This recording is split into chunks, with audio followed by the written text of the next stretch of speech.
ngọc nguyên thầy nô có quang âm đen nguyên pha theo nam thăng cơ bay kê ni có thôn như ở kim chi mê nắng ở tu man mi nhẹ quan thế cao quang nắng ở bên nhẹ ninh ya quang thăng trên mẹ ở trên nè nhồi trên ngôi ya có tôn như ở nữ tươi sâu ở sân ông thâu yang có quang năng càng tê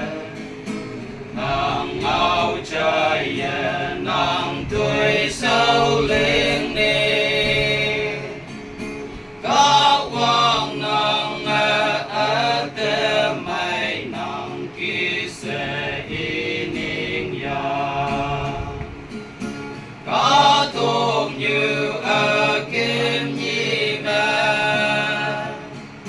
nắng ở thương man mi nhẹ quan thế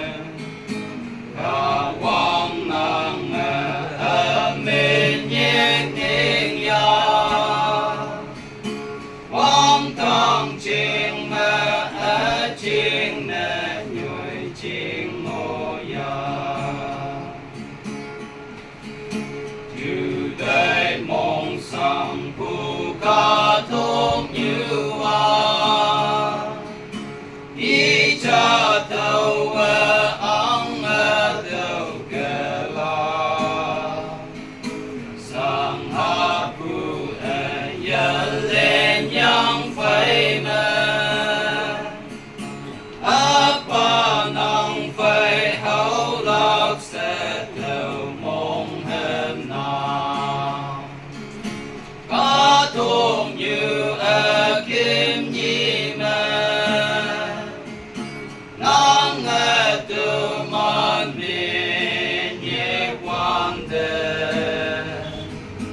có quang năng ở bên nhẹ ninh ya quang thăng trên mẹ ở trên nè nhồi trên ngôi ya quang thăng trên mẹ ở trên